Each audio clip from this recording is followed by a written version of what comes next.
Trust, the double-edged sword.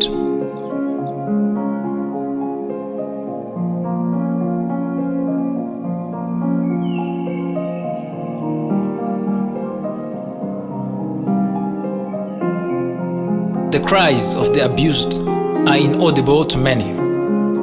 Day in, day out, we bemoan the plight of those under siege and pretend as if it's all an act and they are in on it. Society sees the signs and hears the pleas, but acts like it's Morse code that it cannot decipher. By the time we acknowledge it for what it is and pledge to assist, it will be a little too late. Their fighting spirit would have dissipated, snuffed out. They failed to testify before a jury. The court of public opinion let them down, and therefore they can no longer trust. And repeat offenders go scot-free, yet to pounce again on the next unsuspecting innocent, knowing fully well, worst case scenario, they get caught again and it becomes just another cold case. Many a time, perpetrators of violence are members of kin. In the court of public opinion, it is unexpected. It makes no sense. Thus we ignore the signs. It is only when tragedy befalls your beloved that you realize there are no guarantees. In every human being, animal instincts are a lingering threat.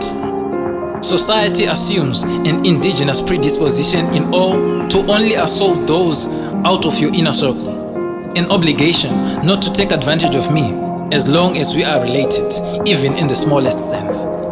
And so predators take this widely accepted notion as camouflage, covertly assassinating the spirit of the vulnerable amongst the unsuspecting. By the time their true colors show, only a few would have been spared. The press is always awash with women who fall victim to men of the cloth. They see the pastor's charisma as godliness and lay themselves flat on the altar of devotion, knowing not that the presence of a gift does not warrant the absence of a main flow. The two are mutually exclusive. He parades himself as the shepherd, and they assume the role of the flock.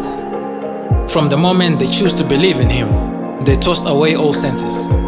Belief, so often the death of reason, forgetting that he is not God, only a man like the rest of them.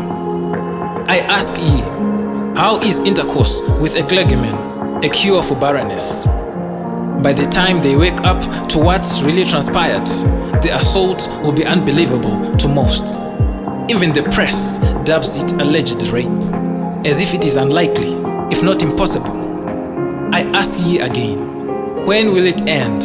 When will we learn that when you pledge allegiance to him, instead of he who sent him, you become a subject of conquest?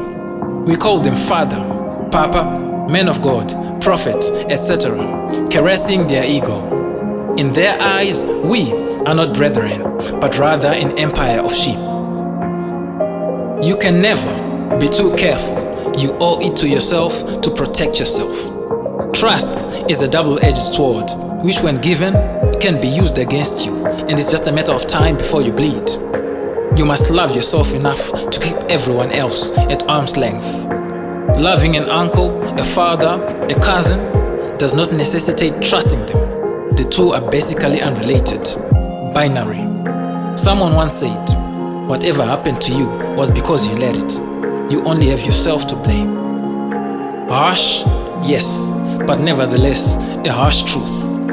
There is a Shona proverb that goes, Gungu rakapona nyekuchka. Do not just assume, for those who fell prey was because they necessitated altruism on the one who didn't have it.